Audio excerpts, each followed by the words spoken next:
Salut. Ça fait longtemps que je n'ai pas fait de vidéo, c'est pas grave. Du coup, aujourd'hui j'avais envie d'en faire une pour vous parler d'un livre que je viens de lire. Donc c'est ça. C'est L'éloge de l'audace. Et en fait je voulais en parler à ceux qui tomberont sur ma vidéo parce que je trouve que c'est un livre très intéressant. C'est vraiment basé sur l'optimisme et je trouve que ça remonte vachement le moral. Du coup, j'ai décidé de vous faire partager le dernier chapitre. Je vais vous en faire part un petit peu. Et après, à vous de me dire ce que vous en pensez dans les commentaires. Mais voilà, j'avais envie de le partager à des personnes qui puissent s'intéresser aussi à la philosophie, qui souhaitent avoir, je sais pas, des petites phrases qui puissent vous motiver à concrétiser vos projets, qui puissent vous motiver à avoir la joie de vivre, etc. Et une paix intérieure. Et donc du coup, on va dire que c'est une sorte de poème. Donc du coup, je vais vous le lire. Alors, la rue assourdissante autour de moi hurlait. Longue, mince, en grand deuil, douleur majestueuse, une femme passa. D'une main fastueuse sous le vent, balançant le feston et l'ourlet, agile et noble avec sa jambe de statue. Moi, je buvais, crispé comme un extravagant. Dans son œil, ciel livide, où germe l'ouragan, la douceur qui fascine et le plaisir qui tue. Un éclair, pas la nuit. Fugitive, beauté dont le regard m'a fait soudainement renaître, ne te verrai-je plus que dans l'éternité ? Ailleurs, bien loin d'ici, trop tard, jamais peut-être. Car j'ignore où tu fuis, tu ne sais où je vais. Ô toi que j'eusse aimé, ô toi qui le savais. Bon alors du coup, en fait je vous ai lu ce poème parce que, bon, à vrai dire comme ça n'a pas vraiment de sens. Enfin quand je l'ai lu la première fois, je me suis dit ouais, je sais pas trop. Mais j'aimerais bien avoir des avis, peut-être qu'un jour, si des gens passent par là, par hasard, pourront me donner des avis, ou si vous vous intéressez au poème, etc. Mais je sais pas, j'aime bien les mots, j'aime bien la description. Et voilà. Et du coup, c'est surtout un autre, alors je vais essayer de le retrouver. Voilà, c'est ces deux-là. Ouais. Alors du coup, c'est oser vivre. Ceux qui vivent, ce sont ceux qui luttent. Ce sont ceux dont un dessein ferme emplit l'âme et le front. Ceux qui d'un haut destin gravissent l'âpre cime. Ceux qui marchent pensifs, épris d'un but sublime, ayant devant les yeux sans cesse, nuit et jour, ou quelque saint labeur ou quelque grand amour. C'est le prophète saint prosterné, devant l'arche, c'est le travailleur pâtre, ouvrier, patriarche. Ceux dont le cœur est bon, ceux dont les jours sont pleins. Ceux-là vivent, Seigneur, les autres je les plains. Car de son vague ennui, le néant les enivre. Car le plus lourd fardeau, c'est d'exister sans vivre. Alors, ce poème, il me parle beaucoup, parce que c'est ce que je me dis chaque jour, personnellement. Parce que je suis quelqu'un qui pense beaucoup, et je me dis que c'est vrai, en fait. Que si on vit juste pour exister, juste pour être là, personnellement, je vois pas trop d'intérêt. Après, chacun fait le choix de vivre sa vie comme il l'entend. Mais je trouve que ce poème me parle beaucoup et peuvent aider les personnes qui se sentent concernées en fait par le fait de vouloir vivre vraiment, de vouloir vivre pleinement, de vouloir réaliser pourquoi pas ses rêves. Et pour ça, faut travailler dur, et pour ça,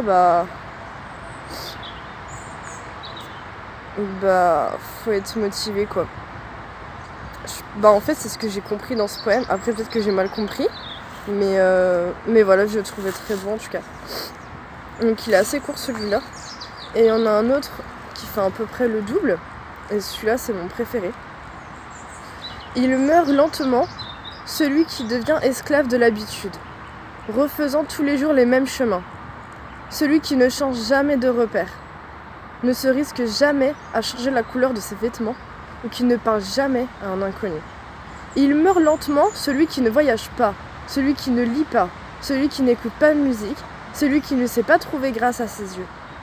Il meurt lentement, celui qui détruit son propre amour, celui qui ne se laisse jamais aider. Il meurt lentement, celui qui évite la passion et son tourbillon d'émotions, celle qui redonne la lumière dans les yeux et répare les cœurs brisés, les cœurs blessés.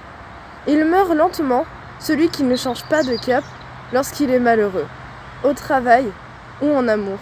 Celui qui ne prend pas de risques pour réaliser ses rêves.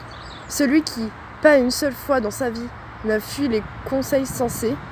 Vis maintenant, risque-toi aujourd'hui, agis tout de suite, ne te laisse pas mourir lentement, ne te prive pas d'être heureux. Ça, c'est quelque chose que je pense que tout le monde devrait se dire. C'est pour ça que j'ai décidé d'en parler dans une vidéo. Alors je sais très bien que peu de personnes vont la voir, mais c'est pas grave. Même s'il y en a que 10 et que ça peut vous aider un tout petit peu, c'est ce qui compte. Du coup, je vais reprendre les premières phrases. Il meurt lentement, celui qui devient esclave de l'habitude, refaisant tous les jours les mêmes chemins. Ça, pour moi, j'appelle ça le tourbillon de l'enfer. C'est tous les jours refaire les mêmes choses. Alors après, ça veut pas dire... pour moi, ça veut pas dire changer complètement de vie. C'est changer des petites choses du quotidien. Par exemple, aujourd'hui, se balader dans la nature après le travail, au lieu de rentrer et faire la même chose, par exemple préparer à manger, faire la lessive, faire les courses, ces petites habitudes. Je trouve que ça fait du bien pour le moral, ne serait-ce de changer une toute petite habitude.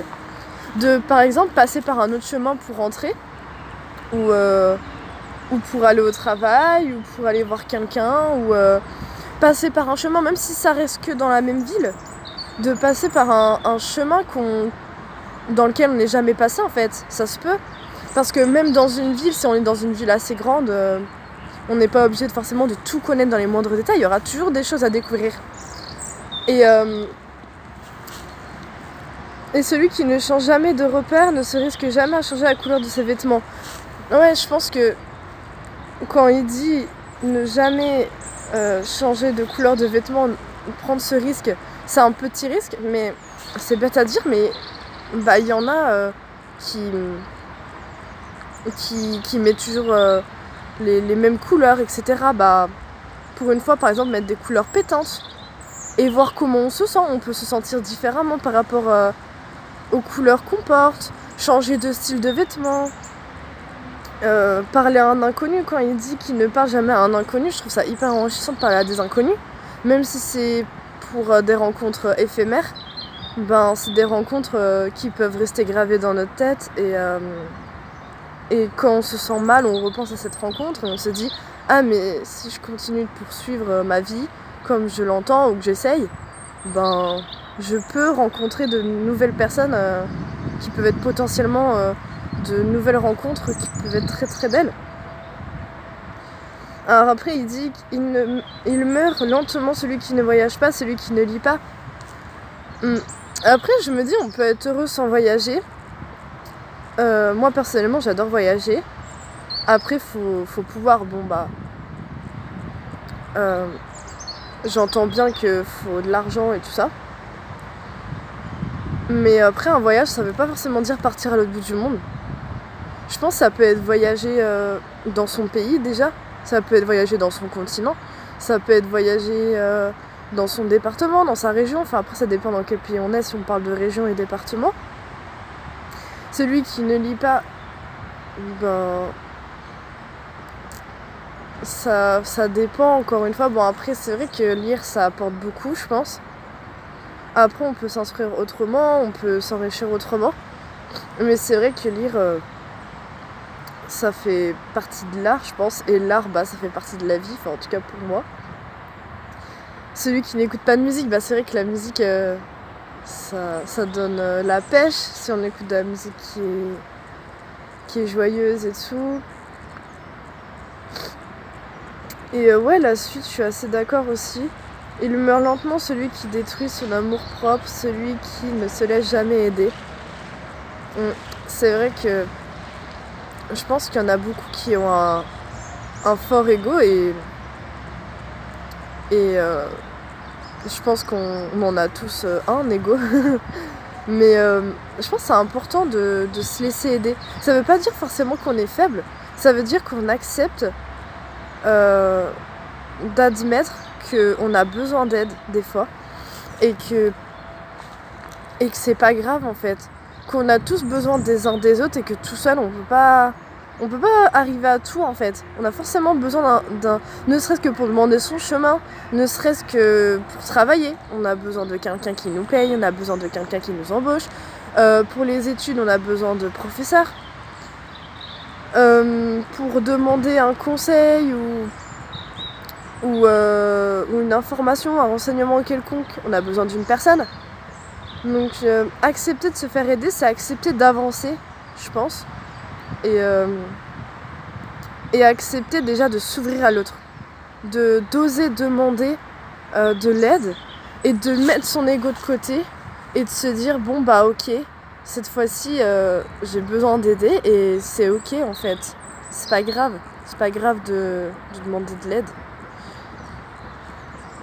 Et je pense qu'il y a beaucoup de personnes qui osent pas demander de l'aide par peur d'être vu comme quelqu'un de faible, alors que pas du tout en fait. Au contraire, des fois ça peut même créer des relations super intéressantes parce qu'on a osé aller vers la personne et demander de l'aide. Et c'est comme ça qu'on va arriver à vivre ce qu'on a envie de vivre plus facilement, avancer plus rapidement. Après, le but, c'est pas non plus d'être hyper rapide. Mais ouais, je pense que c'est bien. Alors, il meurt lentement celui qui évite la passion et son tourbillon d'émotions. Bah oui, puisque on est des êtres d'émotions. Et du coup, je rejoins parfaitement ce qu'il dit. Son tourbillon d'émotions. Accepter de pleurer, accepter d'avoir des moments d'euphorie, accepter de rigoler, parfois sans raison. C'est des émotions que je pense, après je suis pas une experte, mais je pense que c'est notre subconscient qui pense à certaines choses, on se rend pas forcément compte. Et du coup, des fois on a envie de rigoler ou des fois on a envie de pleurer et parfois on comprend plus tard pourquoi. Et ouais, je sais pas trop. Mais en tout cas, je trouve ça intéressant. Il meurt lentement celui qui évite la passion. Mais la passion, c'est ce qui fait vivre, je pense. La passion, c'est ce qui donne envie de vivre. Ce qui donne envie de voir plus. Et c'est super intéressant en tout cas. Et voilà. J'avais juste envie de partager ces petits poèmes avec vous. Et moi j'encourage vivement les gens à le lire parce qu'il est super. À le relire même plusieurs fois. Et voilà. J'espère en tout cas que ça vous aura plu, que ce livre vous aura intéressé, même si c'est de la curiosité et que vous n'allez pas forcément le lire. Mais voilà, j'avais envie de partager ça. Et du coup, ce sera tout. Du coup, je vous souhaite une très très bonne journée. Et à bientôt.